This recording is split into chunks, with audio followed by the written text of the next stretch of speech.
శుక్లాంబరధరం విష్ణుం శశివర్ణం చతుర్భుజం ప్రసన్నవదనం ధ్యాయేత్ సర్వవిఘ్నోపశాంతయేత్. గురుర్బ్రహ్మా గురుర్విష్ణుః గురుర్దేవో మహేశ్వరః గురుః సాక్షాత్ పరబ్రహ్మ తస్మై శ్రీగురవై నమః. వ్యాసాయ విష్ణురూపాయ వ్యాసరూపాయ విష్ణవే నమో వై బ్రహ్మనిధయే వాసిష్ఠాయ నమో నమః. కూజంతం రామ రామీతి మధురం మధురాక్షరం ఆరుహ్య కవితాశాఖాం వందే వాల్మీకికోకిలం. శృతిస్మృతిపురాణానాం ఆలయం కరుణాలయం నమామి భగవత్పాదశంకరం లోకశంకరం. సదాశివసమారంభాం శంకరాచార్యమధ్యమాం అస్మదాచార్యపర్యంతాం వందే గురుపరంపరాం. వాగర్ధావివ సంపృక్తౌ వాగర్ధప్రతిపత్తయే జగతః పితరౌ వందే పార్వతీపరమేశ్వరౌ. సూక్తిం సమగ్రయతున స్వయమేవ లక్ష్మీః శ్రీరంగరాజమహిషీ మధురైః కటాక్షైః. వైదగ్ధ్యవర్ణకునగుంభనగౌరవైర్యాం కండూలకర్ణకుహరాः కవయోధయంతి. హైమోర్ధ్వపుండ్రమజహన్మకుటం సునాసం మందస్మితం మకరకుండలచారుగండం బింబాధరం బహుళదీర్ఘకృపాకటాక్షం శ్రీవేంకటేశముఖమాత్మని సన్నిధత్తాం. మనోజవం మరుతతుల్యవేగం జితేంద్రియం బుద్ధిమతాం వరిష్టం వాతాత్మజం వనరయూధముఖ్యం శ్రీరామదూతం శిరసా నమామి. జయత్యతిబలో రామో లక్ష్మణశ్చ మహాబలః రాజాజీతి సుగ్రీవో రాఘవేణాభిపాలితః. దాసోహం కోసలేంద్రస్య రామస్యాక్లిష్టకర్మణః హనుమాన్ శత్రుసైన్యానాం నిహంతా మారుతాత్మజః.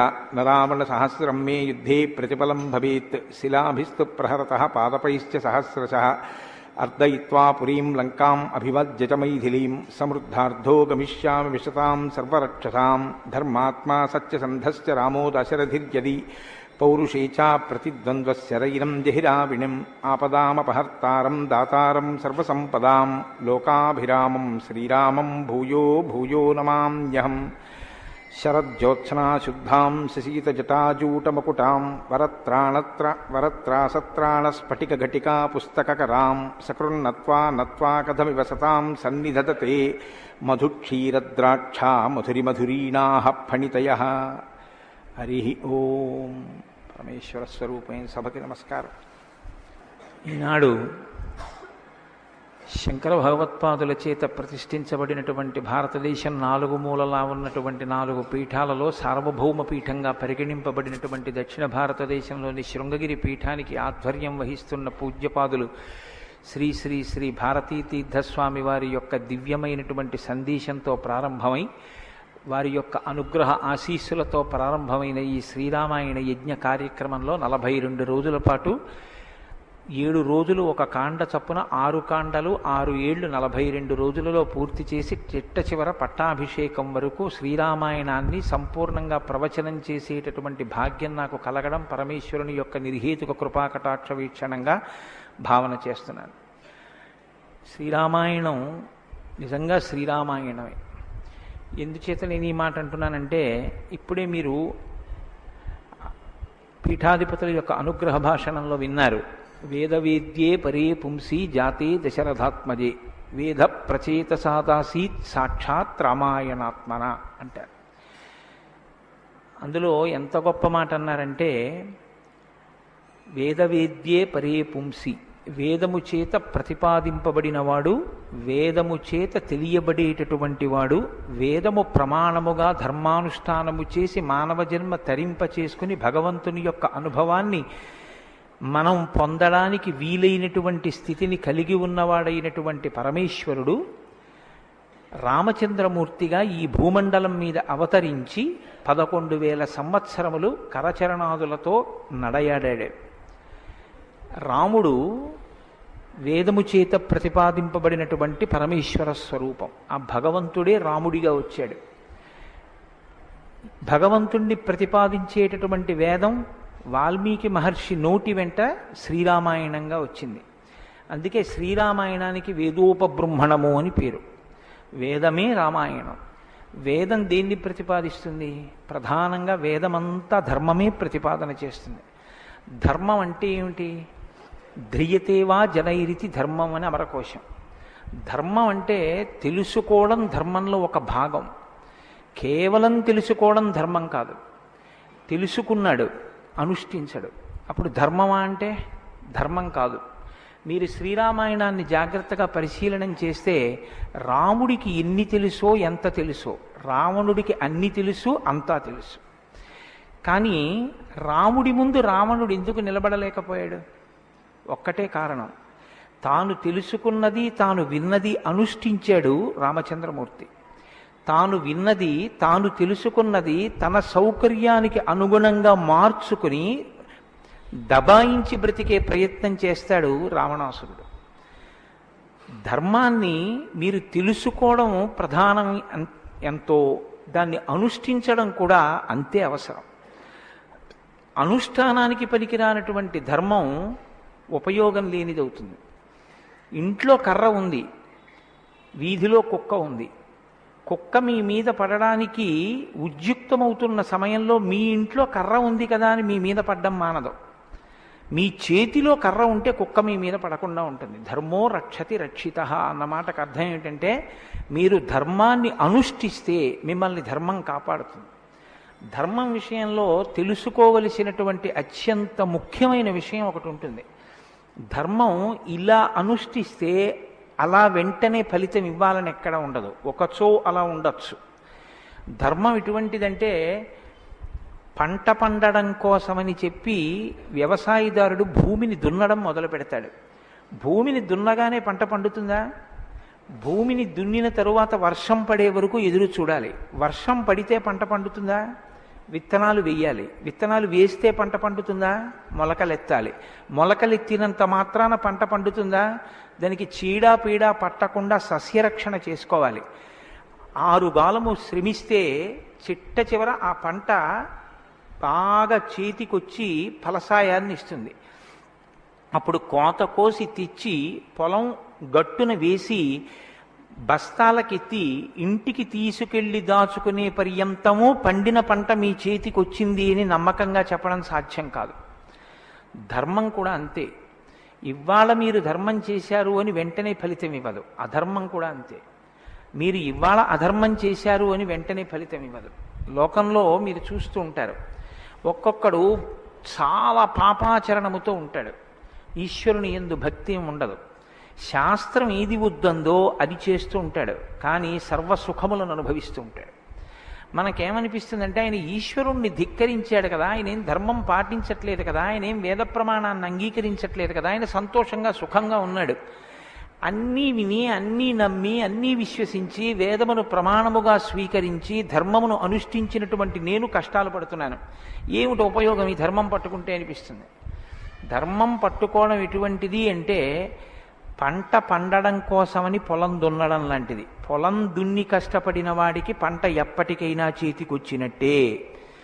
ధర్మాన్ని అనుష్ఠించిన వాడికి కూడా ధర్మం కాపాడి తీరుతుంది. అధర్మం ఇంటికి అంటుకున్నటువంటి చిన్న మంట లాంటిది.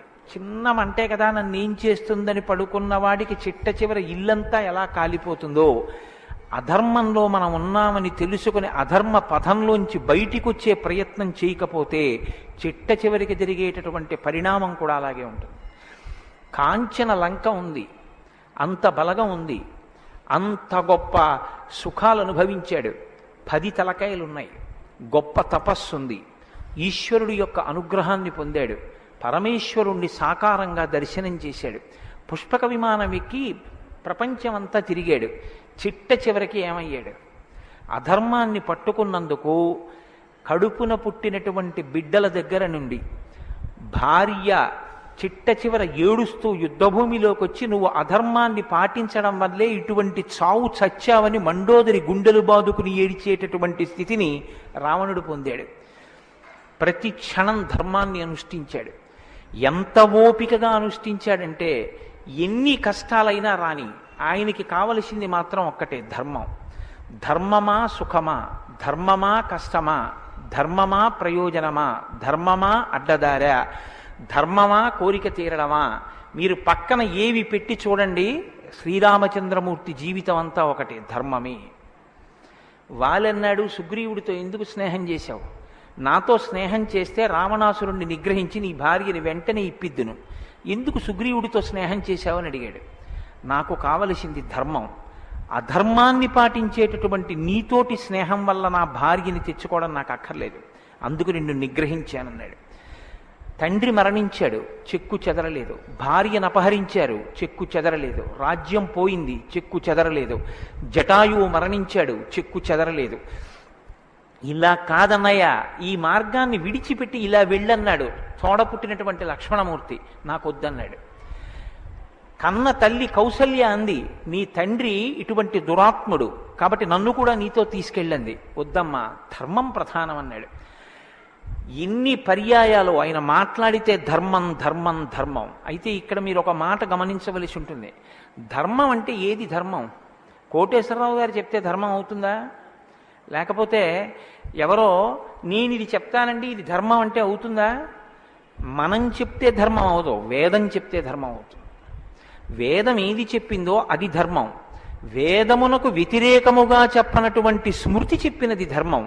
వేదమునకు వ్యతిరేకంగా చెప్పని స్మృతి చెప్పిన మాట పాటించిన వాడిది ధర్మం. ఆ ధర్మం ఎవడు పట్టుకుంటాడో వాడే శ్రీరాముడు. ఆ ధర్మాన్ని ఎవడు పట్టుకుంటాడో వాడు అంతిమంగా పొందేది ఏదంటే విజయమే. 11,000 సంవత్సరములు ఈ భూమండలాన్ని పరిపాలించినటువంటి రామచంద్రమూర్తి పడనటువంటి కష్టం లేదు.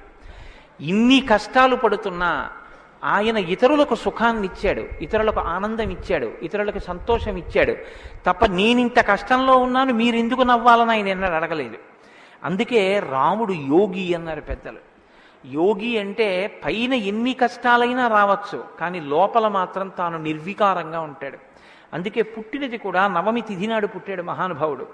9 అంకెకున్న గొప్పతనం చూడండి. మీరు ఎంత పెట్టి 9ని హెచ్చవేయండి మళ్ళీ 9గా మారుతూ ఉంటుంది. 9 ఒకట్ల 9, 9 2 18, 8 1 9, 9 3 27, 7 2 9, 9 4 36, 6 3 9, 9 5 45, 5 4 9. ఏం చేసినా మళ్ళీ 9 అవుతూ ఉంటుంది. ఎన్ని కష్టాలు బయట రానివ్వండి, ఎన్ని వైక్లభ్యాలు కలగనివ్వండి, లోపల మాత్రం రాముడు ఎప్పుడూ ధర్మాన్నే పట్టుకొని ఉంటాడు. ధర్మాన్ని పట్టుకోవడం అంటే రాముడు రామాయణంలో మాట్లాడింది మీరు గమనించాలి. ఎప్పుడైనా రామాయణం చదవడం, రామాయణం వినడం అంటే ఒక్క పర్యాయం అని మీరు అనుకోకండి. రామాయణాన్ని బహుకోణాలలో చదవండి.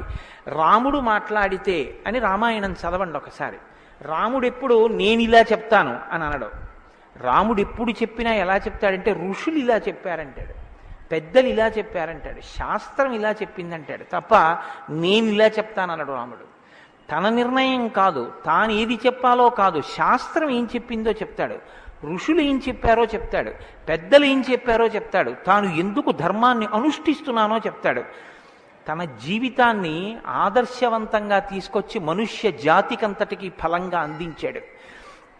అటువంటి ధర్మాత్ముడైనటువంటి రామచంద్రమూర్తి మనుష్యుడిగా అవతారాన్ని స్వీకరించి ఉండకపోతే అసలు మనుష్యుని యొక్క జన్మ ప్రయోజనం ఇంత గొప్పవాడా మనిషి అన్న విషయమే లోకానికి అర్థమయ్యుండేది కాదు. ఎందుకంటే మీరు ఒక విషయాన్ని జాగ్రత్తగా గమనించండి. రామావతార స్వీకారానికి ముందరే రామనామం లోకంలో ఉంది. రామావతారానికి ముందు రామనామం లేకపోతే వాల్మీకి మహర్షికి రామనామాన్ని ఎలాగా ఉపదేశం చేశారు ఋషులు? ఆయనకి ఉపదేశం చేసిన తరువాత కదా రామచంద్రమూర్తి అవతారం వచ్చింది. ఆయన వాల్మీకిగా మారిన తరువాత కదా రాముడు పుట్టింది. కాబట్టి రామ అన్న నామం సాక్షాత్తు ఈశ్వరుడు యొక్క నామం. అది రమయతీతి రామ, లోకులనందరినీ రమింపచేసేటటువంటి నామం. అంతటి మహోత్కృష్టమైనటువంటి శీల సంపద కలిగినటువంటి వాడు రామచంద్రమూర్తి. అందుకే రామాయణాన్ని, రామచంద్రమూర్తిని ఎంతకాలం మనుష్య జాతి ఆరాధన చేస్తుందో అంతకాలం మానవత్వం బ్రతికుంటుంది. ఏనాడు రామచంద్రమూర్తిని మరిచిపోతామో, ఏనాడు రామాయణం మనకు అక్కర్లేదని అంటామో, ఆనాడు మనిషిగా కనపడుతున్న మనుష్యత్వం చచ్చిపోతుంది, మానవత్వం చచ్చిపోతుంది, నరత్వం చచ్చిపోతుంది. అది పోయిన నాడు నరజన్మ యొక్క ప్రయోజనమే పోతుంది. అందుకే మీరు చూడండి, విష్ణువు దశావతారములను స్వీకరించారు. వేదోద్ధారణ, మందరాభరణ, పృథ్వీధర్మ నిర్మాణ, ప్రహ్లాదత్రాణ, బలిప్రతారణ, నృపాహంకార నిర్వాపన, వైదేహీరమణ, ధనంజయ జయ వ్యాపార పారీణ, క్షోణీ దివ్యత్కరుణ, తమోహరణ, తండ్రి వెంకటేశ ప్రభో. ఇన్ని అవతారాలు స్వీకరించినా ఆ అవతార పరిసమాప్తి అయిపోయిన తరువాత మనం పిలిస్తే ఇక లక్ష్మీనారాయణులనే పిలుస్తాం. ఒక వామనమూర్తి అవతార పరిసమాప్తి అయిపోయింది, ఏమంటాం? లక్ష్మీనారాయణులు. ఒక పరశురాముడు లక్ష్మీనారాయణులు, ఒక మత్స్యావతారం లక్ష్మీనారాయణులు. ఒక్క సీతారాముల అవతారంలో మాత్రం యుగాలు మారిపోయినా ఆ అవతారాన్ని సీతారాములని పిలుస్తాం. భార్యాభర్తలు ఎలా బతకాలో నేర్పినటువంటి అవతారం రామావతారం.